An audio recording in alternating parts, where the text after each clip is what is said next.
ini adalah sebuah organisasi prakejahatan untuk menekan kasus pembunuhan di Amerika Serikat. Mereka menggunakan 3 manusia dengan bakat bisa meramal masa depan yang disebut Precock. John Anderton bekerja sebagai kapten. Setelah ramalan Precock selesai, maka bola merah akan terbentuk bersama dengan nama korban dan nama pelaku.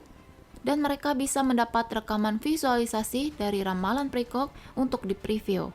Disinilah tugas John dan tim untuk mencegah pembunuhan maupun kejahatan yang diramalkan akan terjadi dengan bantuan data penduduk yang sudah tersimpan di sistem. Kasus 1108 yang diramalkan oleh Precock adalah sebuah kasus pembunuhan satu wanita dan satu pria. Mereka harus melacak lokasi kejadian. Pelaku kali ini adalah Marks. Dia mencurigai istrinya selingkuh. Marks pura-pura akan berangkat kerja. Setelah selingkuhan istrinya masuk, maka dia akan menangkap mereka. Dan Marks berniat untuk membunuh mereka berdua.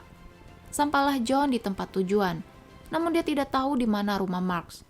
Setelah informasi dari Jet, John langsung menghampiri Marks. Untungnya John sampai tepat waktu. Pembunuhan ini berhasil digagalkan dan Marks ditangkap oleh divisi prakejahatan. John melihat rekaman visualisasi Precock tentang anaknya bernama Sean yang sudah meninggal karena dibunuh. Istri John yang bernama Lara juga pergi meninggalkannya semenjak kematian Sean. Lemar Burgess, direktur divisi prakejahatan, memberitahu John jika Menteri Kehakiman akan mengutus FBI untuk melakukan audit di divisi prakejahatan. Danny Whitwer adalah FBI yang diutus untuk mengaudit cara kerja di divisi prakejahatan. Danny ingin bertemu dengan Precock, namun John tidak mengizinkan karena polisi tidak mempunyai wewenang. Tapi Danny memiliki surat izin dari Jaksa Agung Amerika Serikat. John terpaksa membawa mereka untuk masuk. Danny meminta Welly untuk menjelaskan cara kerja Precock. Precock yang terdiri dari Agatha, Arthur, dan Dashiell saling berhubungan dengan cara yang diatur melalui scan dengan tomografi optik. Setelah mendapat jawaban dari Welly, beberapa orang keluar. Namun Danny mengungkit kematian Sean kepada John. John menanyakan apa yang dicari Danny di tempat mereka. Danny menjawab jika dia mencari kesalahan sistem. Namun, selama 6 tahun divisi prakejahatan berjalan, tidak pernah ada pembunuhan karena sistem mereka tidak pernah salah. Danny setuju, namun katanya jika ada kesalahan maka itu pasti berasal dari manusia. John mencoba membangunkan Agatha, kemudian Agatha menarik John dan menyuruhnya melihat sesuatu. Welly datang. Kata Welly, jika Precock tidak bisa melihat orang yang ada di sekitarnya. Mereka hanya bisa melihat masa depan. John penasaran dengan wanita yang dia lihat di visual Agatha dan meminta Gideon untuk mencari tahu siapa wanita itu. Gideon menunjukkan para penjahat yang ditahan di sana, termasuk pembunuh yang menenggelamkan wanita yang bernama Anne Lively. Namun anehnya, identitas pria itu tidak bisa ditemukan walaupun sudah memakai alat scan mata, karena mata pria tersebut sudah diganti dengan mata orang lain. John menemukan keanehan atas kasus ini. John pun menemui Lemar untuk menceritakan hal aneh tersebut, dan kasus itu juga tidak mendapatkan ramalan dari Agatha. Bukan hanya satu kasus, tapi beberapa kasus dengan ramalan yang hilang. Namun Lemar tidak menjawab pertanyaan John. Agatha sadar dari tidurnya dan tiba-tiba sebuah bola coklat keluar dengan menampilkan nama Leo Crow sebagai korban. Jet melihat sebuah preview untuk kasus nomor 1109.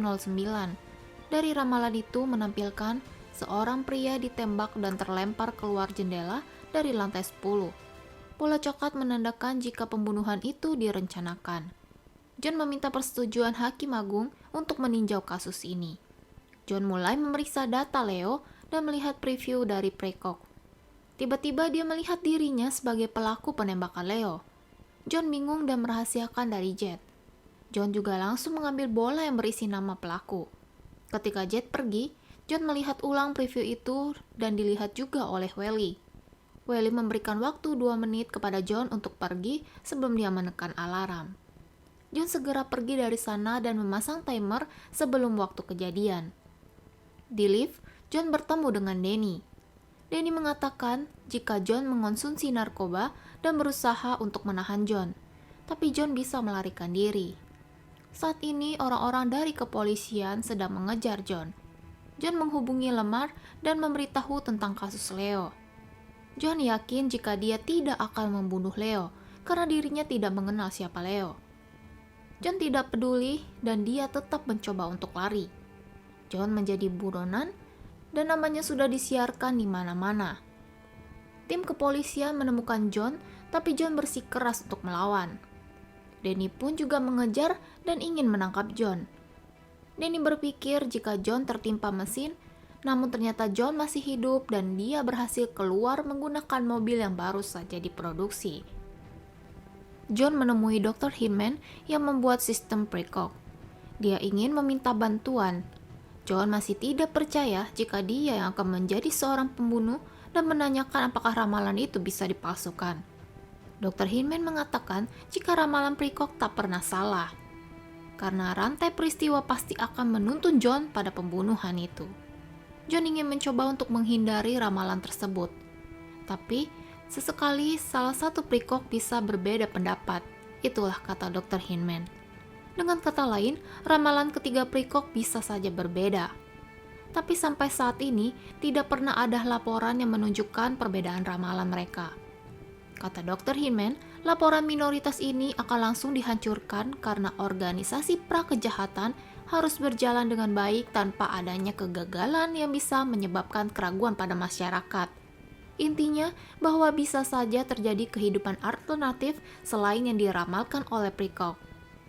Dr. Hinman meminta John untuk mencari laporan minoritas itu. Tempatnya hanya ada di dalam precog yang meramalnya. Precog yang paling berbakat yaitu Agatha. John menemui Dr. Solomon untuk mengganti matanya dengan mata yang baru. John akan cepat ditemukan jika matanya masih memakai mata John Anderton karena alat scan mata yang canggih. Operasi berhasil dilakukan, tapi memerlukan proses penyembuhan. John meminta mata lamanya agar dia bisa menyimpannya. Solomon juga memberikan sebuah obat untuk membuat wajah menjadi buruk jika suatu saat John membutuhkannya agar tidak dikenali orang. John tidur dan memimpikan kejadian di saat Sean hilang. Ketika mereka sedang berada di kolam renang, Sean tiba-tiba hilang. Mimpi buruk itu membangunkan John. Polisi mulai melakukan pencarian menggunakan alat scan mata. Mereka mencari di gedung John sekarang berada. John tahu jika polisi mulai memeriksa tempat itu dan dia bersembunyi. Untungnya, ketika alat canggih itu akan mengecek mata John, identitas John sudah berubah. Besoknya, John datang ke gedung divisi prakejahatan.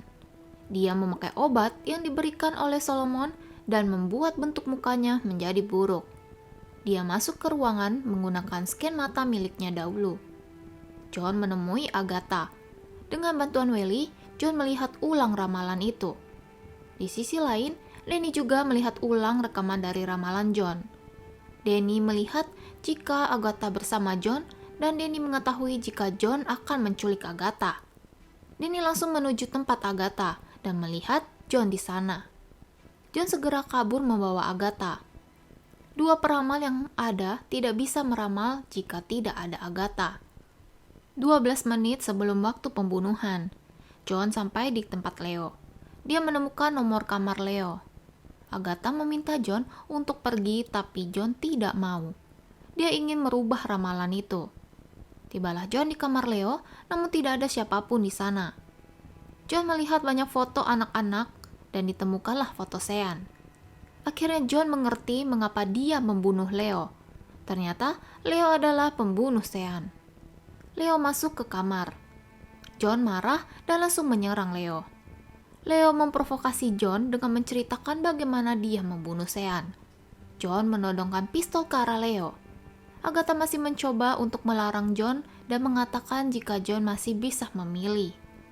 Waktu ramalan pun sudah lewat, dan John memilih untuk menyerahkan Leo ke polisi. Tapi Leo tidak senang. Kata Leo, jika John tidak membunuhnya, maka keluarganya tidak akan mendapatkan apapun. Leo diperintahkan oleh seseorang untuk berpura-pura menjadi pembunuh Sean. Dan orang tersebut mengatakan jika John akan membunuh dirinya.